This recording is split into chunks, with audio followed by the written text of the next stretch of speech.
دل تھام کے. آج میں نے کئی ایسی باتیں کرنی جو میں نے ابھی تک کبھی بھی نہیں کی, کسی ویڈیو میں بھی نہیں کی, اور ایون اپنی نجی محفلوں میں بھی نہیں. کچھ باتیں ایسی بھی ہیں کیونکہ ظاہر ہے کہ اب محرم کا مہینہ, تو میں اس کو کھول کے پھر ذرا چیزوں کو بیان کر دوں. تو یہ 8 طریق میں 1 بائی 1 ڈسکس کروں گا. پہلے 2-3 ذرا ڈیٹیل سے ہیں, پھر ساتھ انشاءاللہ باقی وہی الفاظ ریپیٹ ہوں گے. غدیر خم کی حدیث کا پہلا طریق, صحیح مسلم میں انٹرنیشنل نمبر کے مطابق 4 طرق ہیں اس کے, 6225 سے لے کر 6228 تک سیدنا علی کے فضائل والے چیپٹر میں.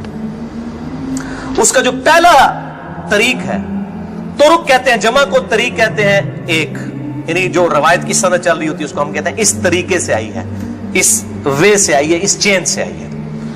پہلی چین صحیح مسلم 6225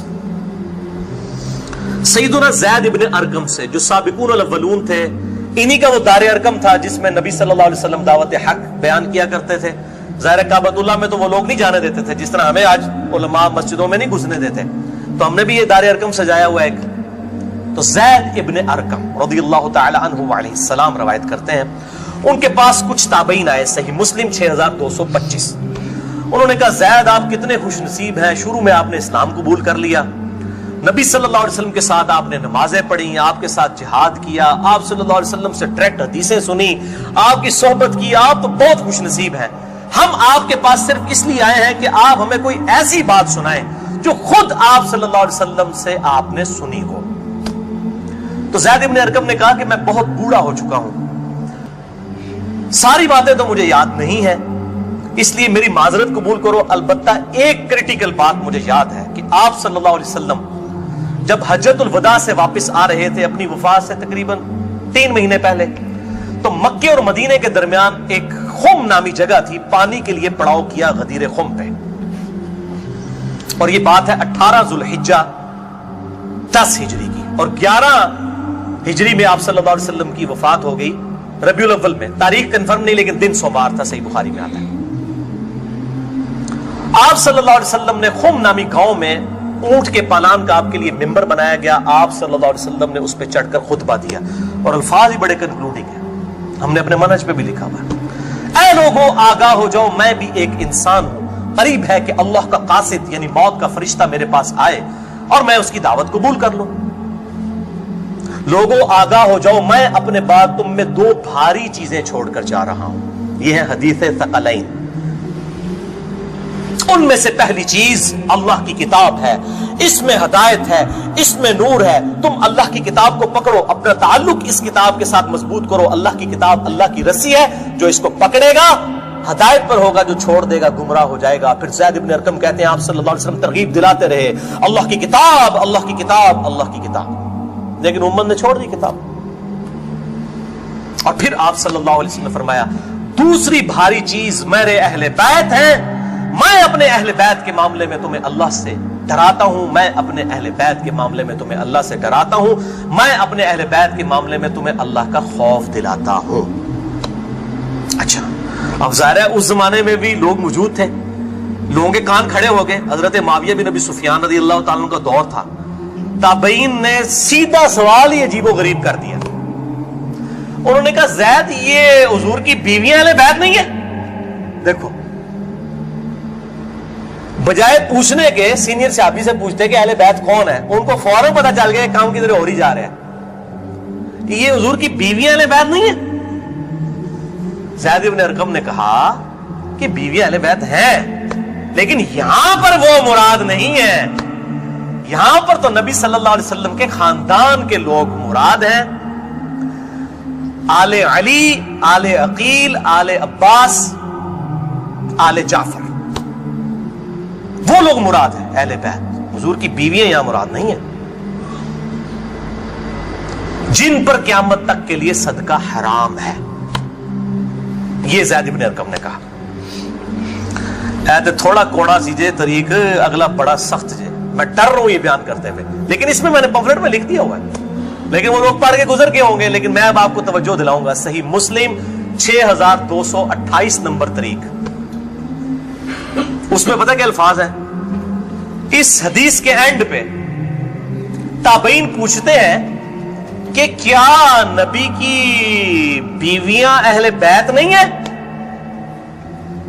تو زید ابن ارقم کہتے ہیں اللہ کی قسم نہیں، اللہ کی قسم نہیں۔ عورت تو کتنا عرصہ کسی مرد کے ساتھ گزارتی ہے، بعد میں اس کا مرد اسے طلاق دے دیتا ہے، وہ اپنے میکے واپس آ جاتی ہے، تو عورت کیسے اہل بیت ہو سکتی ہے؟ ایسا ہی مسلم پڑھ رہے جے بھائی، اے سورہ کافی نہیں پڑھ رہا مولویو، صحیح مسلم 6228، وہ کہتے ہیں بیوی کو طلاق ہوئی اپنے گھر چلی گئی، وہ کہاں سے اہل بیت ہو گئی؟ یہاں تو نبی صلی اللہ علیہ وسلم کے خاندان والے مراد ہیں جن پر قیامت تک کے لیے صدقہ حرام ہے۔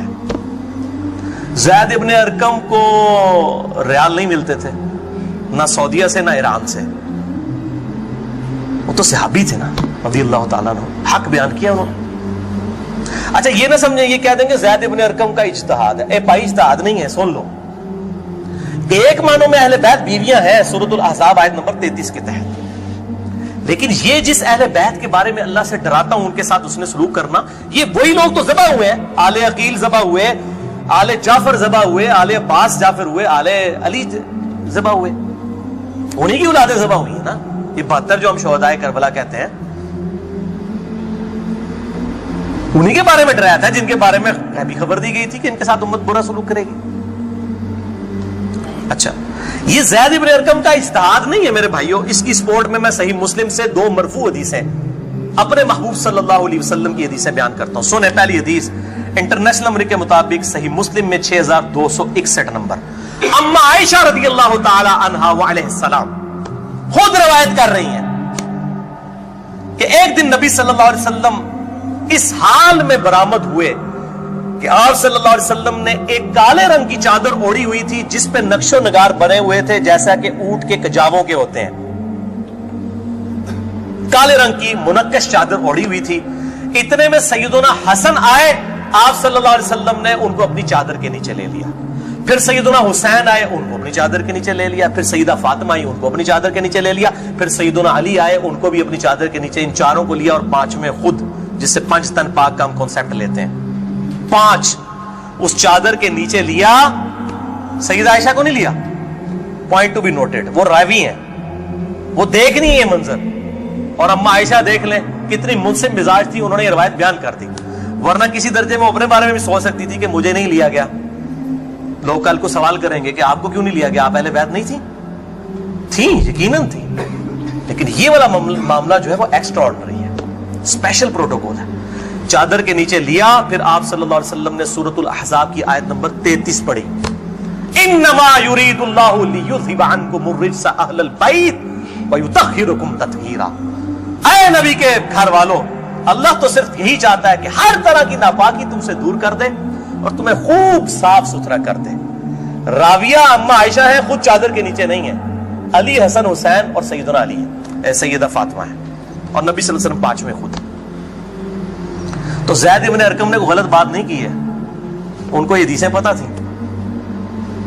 اور دوسری حدیث صحیح مسلم سے ہی انٹرنیشنل نمبر کے مطابق 6220 نمبر، یہ بڑی لمبی حدیث ہے، میرا ٹاپک کسی دوسری طرف چلا جائے گا اور کچھ بڑھ جانا ہے، چونکہ میں اس کو لکھ چکا ہوں ان 150 روایتوں والے 72 والے احادیث والے، لہذا میں اس کا ایک پورشن بیان کرنے لگا ہوں، باقی جسے شوق ہو تو وہ پڑھ لے، اس کے اندر میں نے لکھا ہے اس کا پورا طریقہ، ورنہ معاملہ کہیں سے اور ہی نکل جانا ہے، پھر سب و شتم والا ایشو ڈسکس ہو جانا ہے، حضرت معاویہ کے دور میں جو سیدنا علی کے پر لعنت ہوتی تھی، وہ والا ٹاپک اس میں ڈسکس ہو جانا ہے، اس لیے میں اس حدیث کا آخری جز بیان کر رہا ہوں کہ سیدنا سعد ابن ابی وقاص رضی اللہ تعالیٰ عنہ کہتے ہیں کہ جب آیت مباہلہ نازل ہوئی نجران کے عیسائیوں کے ساتھ، نبی صلی اللہ علیہ وسلم کی 1-to-1 ڈیبیٹ ہوئی، اینڈ پہ ہوا کہ ٹھیک ہے مباہلہ کرتے ہیں، کون حق ہے کون باطل ہے۔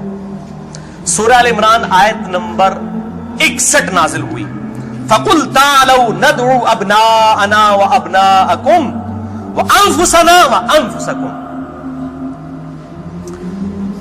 وَنِسَاءَنَا وَنِسَاءَكُمْ وَأَنفُسَنَا وَأَنفُسَكُمْ،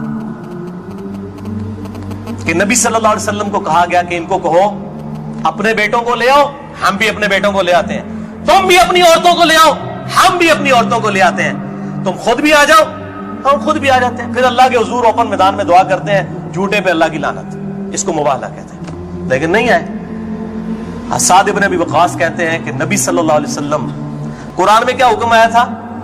اپنے بیٹوں کو لے کر آؤ، تو کس کو لے کے آئے؟ سیدنا حسن، سیدنا حسین، سیدنا علی، اور ساتھ کیا تھا؟ اپنی عورتوں کو لے کر آؤ۔ نبی صلی اللہ علیہ وسلم کی عورت کون تھی؟ سیدہ عائشہ، سیدہ حفصہ، باقی امہات المومنین، لیکن ان کو نہیں لائے، سیدہ فاطمہ کو لے کر آئے۔ Point to be noted. نازبیوں کے لیے پھکی، اگر آپ کو کہے اپنے گھر کی عورتوں کو لے آؤ تو سب سے پہلے بیوی لائی جاتی ہے۔ آیت مبالغہ میں بیوی نہیں آئی، سیدہ فاطمہ آئی ہیں۔ اگلی گلا آپ سمجھ جاؤ بھائی، زید بن ارقم نے کیوں کہا؟ صحیح مسلم 6228 کہ بیوی تو خاوند کے ساتھ کافی عرصہ گزارتی ہے، جب طلاق ہو جائے تو وہ اپنے میکے واپس چلی جائے۔ حالانکہ نبی صلی اللہ علیہ وسلم نے کسی کو نہیں دی طلاق، لیکن اتنی ننگی بات اس لیے ان کو کرنی پڑی، اتنی سخت بات، تاکہ حق کھل کے بیان ہو۔ اور نبی صلی اللہ علیہ وسلم نے بھی، آپ دیکھ لیں، قرآن میں حکم تھا عورتوں کو لے کر آؤ، بیویاں نہیں لے کے آئے، سیدہ فاطمہ کو ساتھ لے کے آئے۔ یہاں سے بھی پاکستان پاک والا کنسپٹ، یہ پاک والا وہ معصومیت والا عقیدے کی میں بات نہیں کر رہا، اہل سنت کا جو عقیدہ ہے، منہج ہے، اس کی بات کر رہا ہوں۔ لہٰذا سیدنا زید ابن ارقم رضی اللہ تعالیٰ عنہ کی تشریح بالکل درست ہے۔ تیسرا طریق، امام ابن ابی عاصم کی کتاب السنہ 1158 نمبر حدیث ہے، سیدنا علی رضی اللہ تعالیٰ عنہ خود راوی ہیں کہ غدیر خم پہ آپ صلی اللہ علیہ وسلم نے صحابہ کو جمع کر کے کہا کہ اے میرے صحابہ، کیا تم اللہ کو رب مانتے ہو، مجھے اپنا پیغمبر مانتے ہو؟ صاحب نے کہا بلا یا رسول اللہ، کیوں نہیں؟ پھر کہا کیا تم اللہ اور اس کے رسول کو سب لوگوں سے بڑھ کر محبوب سمجھتے ہو؟ انہوں نے کہا کیوں نہیں؟ پھر آپ صلی اللہ علیہ وآلہ وسلم نے فرمایا کہ پھر اگر تم مجھے اور اللہ کو محبوب رکھتے ہو، پھر فرمایا من کنت مولاہ فہذا علی مولاہ، پھر جس کا مولا میں، اس کا مولا علی۔ جگری یار، مولا کا مطلب جگری یار، جس نے سورہ التحریم کی آیت نمبر 4 میں آیا ان اللہ ہوا مولاہ وجبریل وصالح المؤمنین، اللہ کے نبی کا مولا ہے جبریل، فرشتے اور تمام صالح مومنین مولا ہے۔ نبی صلی اللہ علیہ وسلم ان کے مولا ہے، وہ ان کے دلی محبوب ہے۔ ہم اپنے مولویوں کو بھی مولانا کہہ رہے ہوتے ہیں نا، دلی محبوب مشکل کچھ آگے مانا نہیں ہوتا، دلی محبوب، جگری یار، بیسٹ فرینڈ۔ چوتھا طریق سنن نسائی الکبریٰ میں انٹرنیشنل نمبر کے مطابق 8478، سیدنا ابو طفیل عامر بن واصلہ رضی اللہ تعالیٰ عنہ، یہ وہ صحابی ہیں جو سب سے آخر میں فوت ہوئے ہیں 110 ہجری میں، نبی صلی اللہ علیہ وسلم کی وفات کے بعد 100 سال تک زندہ رہے ہیں۔ یہ ابو طفیل عامر بن واصلہ جنگ جمل صفین نہروان میں سیدنا علی کے ساتھ رہے ہیں، کدھر 37 ہجری میں جا کے جنگ جمل صفین ہو رہی ہے اور کدھر 110 ہجری میں یہ فوت ہوئے ہیں، اور ان کی حدیثیں نبی صلی اللہ علیہ وسلم سے بھی روایت ہیں اور سیدنا علی سے بھی انہوں نے کئی حدیثیں روایت کی ہیں۔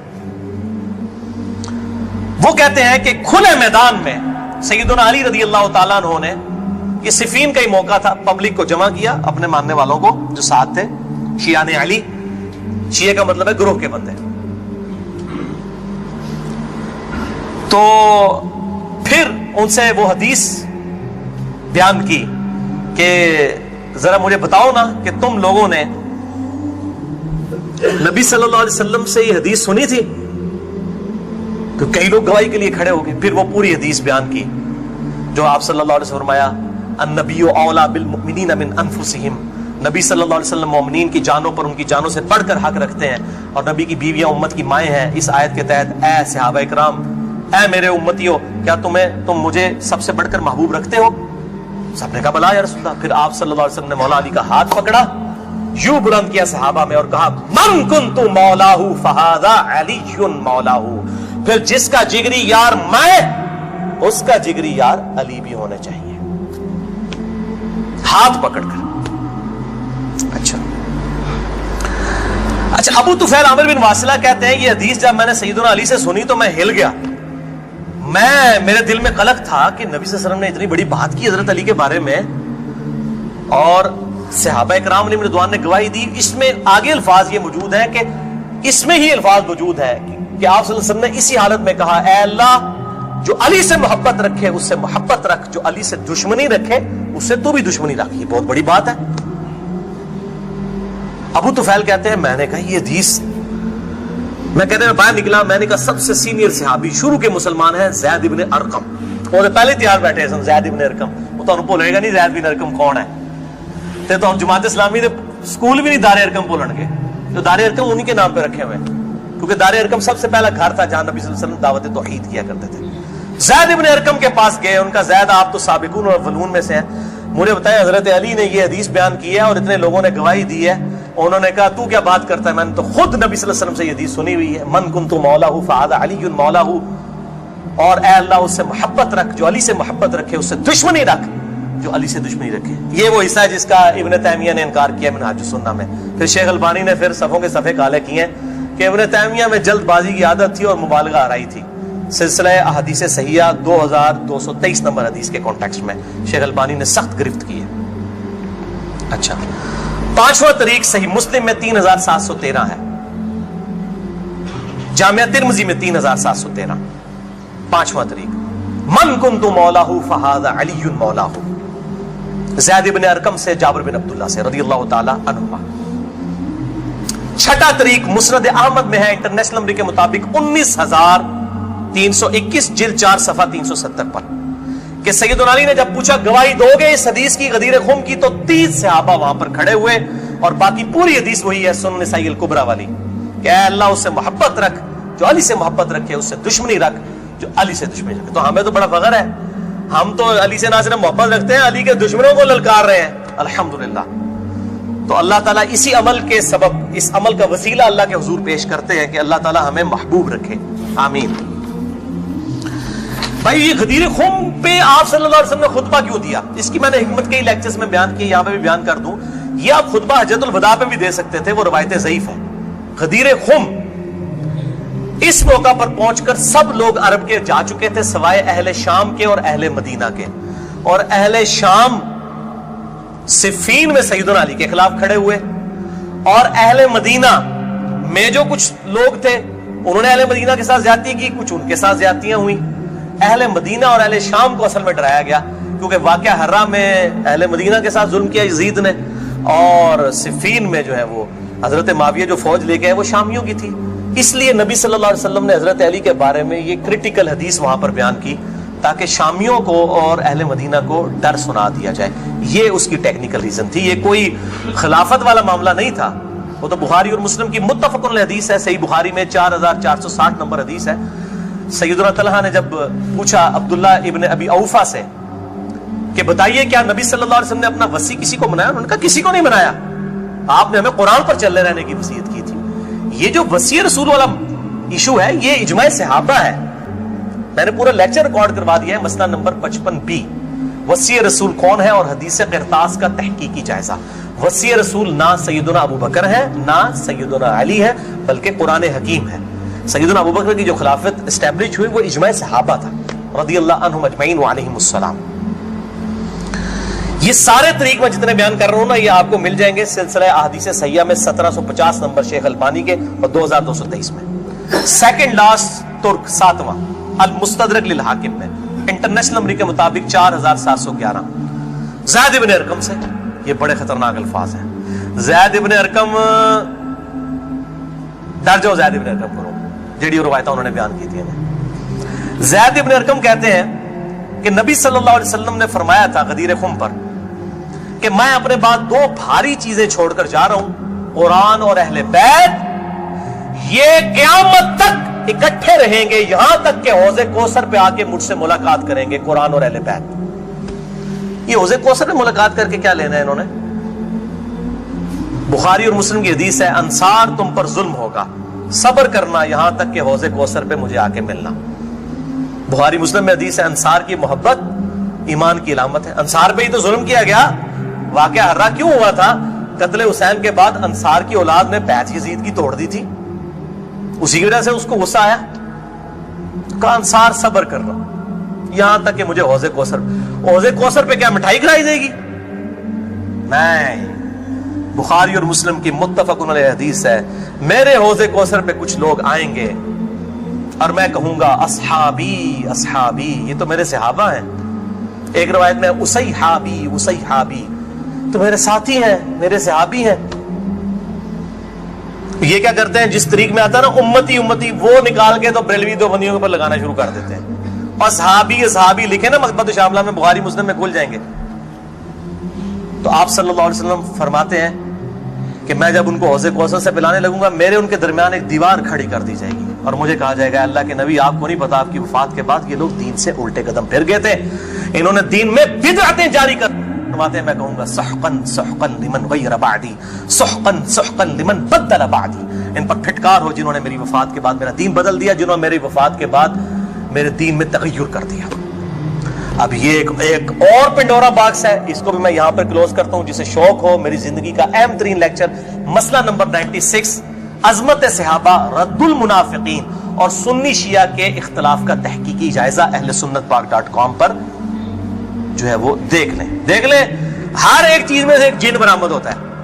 8واں طریق اس سے ریلیٹڈ ہے، غدیر خم کا تو نہیں لیکن ریلیٹڈ ہے، اس لیے میں نے اس کو بیان کرنا ضروری سمجھا. المستدرک للحاکم میں انٹرنیشنل نمبر کے مطابق 4628. اس جتنی میں حدیثیں بیان کر رہا ہوں، شیخ البانی، شیخ زبیر علی زئی، امام ذہبی، امام حاکم رحمہم اللہ اجمعین تمام نے ان کی تصحیح کی ہوئی ہے. میں کو کار بیگ نہیں، میں عالم زئی حدیثاں بیان کر رہا ہوں نا، جو قواعد اللہ سنابلی کرتا ہے تے پائی جی تے 10 گھنٹے نہ مکن حدیثاں، میں صرف صحیح حدیثیں بیان کر رہا ہوں جن کے اوپر اتفاق ہے سب کا. یہ حدیث بھی بڑی اہم حدیث ہے.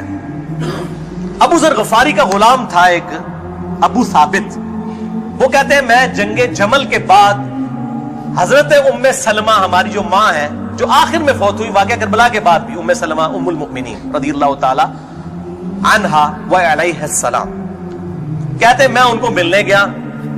اماں نے پوچھا، اماں ام سلمہ ہوتے اگر میں لیکچر دیا نا بنو امیہ کے خلاف جتنی حدیثیں ہیں نا، جتنی حدیثیں ممبروں پہ لعنت کرنے والے کے خلاف، سیدنا علی کو گالیاں دینے والوں کے پر عتاب، سب کی سب ام سلمہ سے ہیں. ام سلمہ پہ اگر ایک میں پورا لیکچر دے سکتا ہوں کہ انہوں نے جو بنو امیہ کے خلاف حدیثیں روایت کی ہیں، ام سلمہ نے، نبی صلی اللہ علیہ وسلم کی بیوی. ایک وہ بریلوی دیوبندی اہل حدیث شیعہ نہیں تھی بھائی، نبی صلی اللہ علیہ وسلم کی بیوی تھی. یہاں پر بھی ام سلمہ کو وہ تابعی کہتا ہے میں تو جمل سے آیا ہوں. تو انہوں نے پوچھا کہ بتائیے جنگ جمل میں کیا حال ہوا. ان کا اماں میں جنگ جمل میں جو ہے وہ سیدنا علی کا ساتھی تھا. اچھا، کہتے ہیں لیکن صبح کے وقت جب میں نے اپنے مخالف لشکر میں سیدہ عائشہ کو دیکھا تو میرا دل ڈولنے لگ پڑا کہ یہ ٹھیک ہے یہ وہ. حالانکہ وہ تو کتنی حدیثیں ہیں کہ میری ایک بیوی پہ خوف کے کتے بھونکیں گے. حدیث خوف پہ پورا باب شیخ البانی نے باندھ دیا، میں نے 72 حدیثوں میں نقل کیا. سیدہ عائشہ پہ کتے بھونکے، اس کے بعد پوری زندگی روتی تھی. وہ تو ابن زبیر ان کو آگے لے گئے، اس کے بعد سیدنا علی نے ان کو معاف بھی کیا، اور ایک الگ سے ایک ٹاپک ہے، مسئلہ 101 میں نہ دیکھ لیں. بہرحال سیدہ عائشہ رضی اللہ تعالیٰ عنہ کو دیکھا دل ڈگمگا گیا. کہتے ہیں پھر میں نے جب ظہر کی نماز پڑھی تو اللہ نے میرے دل کو مضبوط کر دیا کہ نہیں علی حق پر ہے. تو ہم نے جنگ کی، اور ظاہر ہے وہ تو کلین سویپ ہوا، سیدنا علی جنگ جیت گئے. تو ام سلمہ نے پتہ کیا کہا؟ انہوں نے یہ نہیں کہا کہ یہ مشاجرات صحابہ مجھ سے کیوں ڈسکس کر رہے ہو، دو ہی ٹھیک نے. انہوں نے کہا ابو ثابت تو نے بڑا ہی اچھا کام کیا، میں حضور کی بیوی ہوں، میں نے خود نبی صلی اللہ علیہ وسلم سے یہ بات سنی تھی کہ قرآن اور علی یہ قیامت تک ساتھ رہیں گے یہاں تک کہ یہ مجھے حوض کوثر پہ آ کر ملے. اس سے مراد ہی کہ حضرت علی زندہ رہیں گے، مراد یہ ہے کہ علی کا جو سٹانس ہے اور قرآن یہ ساتھ ہے، تو علی اور قرآن ساتھ رہیں گے یہاں تک کہ حوض کوثر پہ آ کے مجھے ملے. اوتھے ناسبیاں دی لگے گی پھینٹی، حوض کوثر سے تم ملن گے تو پھر یہی کچھ ہوئے گا نا. سحقن سحقن لمن غیر بعدی، وہاں پہ یہ ہوگا. اچھا، تو یہ الحمدللہ سارے طریق مکمل ہوئے. آخر میں 3 حدیثیں بیان کر کے اس کو کنکلوڈ کرتا ہوں. المستدرک للحاکم میں صحیح سند کے ساتھ 4717 نمبر حدیث ہے. ایک طریق شیخ البانی، شیخ زبیر علی زئی دونوں نے صحیح کہا. امام حاکم، امام ذہبی نے موافقت کی کہ آپ صلی اللہ علیہ وسلم نے فرمایا اللہ کی قسم ہم اہل بیت کے ساتھ جو بغض رکھے گا اللہ تعالیٰ اسے ضرور دوزخ میں داخل کرے گا. کہتے ہیں یزید کا معاملہ اللہ پہ چھوڑیں، امام ذہبی نے لکھا ہے کہ سب سے بڑا ناسبی یزید تھا، اللہ پہ چھوڑیں. بغض نہیں تھا، جو ممبروں پر لعنت کرواتے تھے بغض نہیں تھا. یہ پتہ نہیں کیڑی ایکویشن ہے. تو جھوٹا دفاع کرتے ہیں بنو امیہ کا. اور اسی کا طریق ہے 4712 نمبر اور سلسلہ احادیث صحیحہ میں 2488 شیخ البانی لے کر آئے ہیں. یہ بہت خطرناک ہے. آپ صلی اللہ علیہ وسلم فرمایا اگر کوئی شخص پوری زندگی حجر اسود اور مقام ابراہیم کے درمیان نمازیں پڑھتا رہے اور روزانہ روزہ رکھے اور اس حال میں مرے کہ اس کے دل میں بغض اہل بیت ہے, اللہ کی قسم ضرور دوزخ میں ڈال دیا جائے گا. وہ تو اڈیاں روائی دینا کس کام دیا نے بھائی, تو اڈیاں پکڑیاں کس کام دیا نے؟ اگر بغض اہل بیت ہے, باڑ میں گیا سعودیہ کا پیسہ, باڑ میں گیا ایران کا پیسہ, اپنی آخرت کی فکر کرو کہ نا خوش کر دے پو تسی اللہ دے بندے ہو, آیا کرو. دوسری حدیث امیر المؤمنین سیدنا ابو بکر الصدیق رضی اللہ تعالی عنہ علیہ السلام کا قول صحیح بخاری میں حضرت حسین والے چیپٹر میں ہے, نبی صلی اللہ علیہ وسلم کی بیویوں والے چیپٹر میں نہیں ہے. امام بخاری نو پتا سی کہ اہل بیت کون ہے, اسپیشل اہل بیت کون ہے اور یوزول اہل بیت کون ہے. امام بخاری حضرت حسین والے چیپٹر میں اس کو لے گئے ہیں. 3751 سیدنا ابو بکر صدیق رضی اللہ تعالیٰ عنہ علیہ السلام کہتے ہیں کہ محمد صلی اللہ علیہ وسلم کی محبت کو اہل بیت کی محبت میں تلاش کرو. یہ ابو بکر صدیق کا فتویٰ ہے, رفع دین میں تلاش نہ کرو. محمد صلی اللہ علیہ وسلم کی محبت کو اہل بیت کی محبت میں تلاش کرو, اور اہل بیت کو حضرت حسین والے چیپٹر میں لے کے آئے 3751. اور آخری حدیث صحیح مسلم میں وہ ریپیٹ کر لیں 240 نمبر کتاب الایمان میں سیدنا علی کہتے ہیں اس اللہ کی قسم کہ جس نے دانے کو پھاڑ کر اس میں سے اناج اگایا اور ہر مخلوق کو پیدا کیا, نبی امی نے مجھ سے عہد لیا تھا کہ اے علی تجھ سے صرف مومن ہی محبت کرے گا اور تجھ سے بغض صرف منافق ہی رکھے گا. اب محبت علی کا یہ مطلب نہیں ہے کہ غلوف کرے, یہ مشکل کشا ماننا شروع کر دے. مراد یہ کہ جو ان کے صحیح جتنے بھی فضائل آئے ہیں ان کو مانا جائے الحمدللہ, اور ان کے دشمنوں سے دشمنی رکھی جائے. یہ بھائیو اب آج کی گفتگو کنکلوڈ ہوئی. میں آخر میں پھر وہی کہوں گا کہ یہ میرا جو ریسرچ پیپر ہے 5B واقعہ کربلا کا حقیقی پس منظر 72 صحیح الاسناد حدیث کی روشنی میں, اسے ضرور پڑھیں. اہل سنت پاک.com سے research paper number 5B download کریں. میں اپنی گفتگو کا اختتام کروں گا امام محمد بن ادریس الشافعی المتوفى 204 ہجری کے اس مشہور شہر پر جو ان کے دیوان الشافعی میں چھپا ہوا ہے. کسی مولوی کی سند کی ضرورت نہیں, ان کی اپنی کتاب ہے دیوان الشافعی.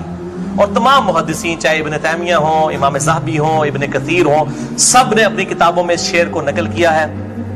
چونکہ میرے پہ بھی فتویٰ لگنا ہے تو میں بتاؤں کہ میں کوئی اکیلا نہیں ہوں, ہمارے بزرگوں پہ ان کے بزرگوں نے فتوے لگائے ہیں. امام شافعی سے بڑا کوئی اہل سنت کا امام نہیں ہے. احمد بن حنبل ان کا شاگرد ہے, اور احمد بن حنبل صرف حدیث میں ایکسپرٹ ہے. امام شافعی وہ ہے جو حدیث میں ایکسپرٹ, فقہ میں ایکسپرٹ, منطق میں ایکسپرٹ. ان سے بڑا کوئی امام نہیں اہل سنت کا. اور امام بخاری ان کے پوتا شاگرد, امام ترمذی ان کے پڑپوتا شاگرد, اور خود امام مالک رحمہ اللہ علیہ السلام کے شاگرد ہیں. دیوان الشافعی میں ان کا شعر ہے ان کان رفضا حب آل محمد صلی اللہ علیہ وآلہ وسلم. اگر آل محمد کی محبت کا نام تم کہتے ہو رافضی ہونا ہے, شیعہ بھی نہیں رافضی, فلیشہد الثقلان انی رافضی.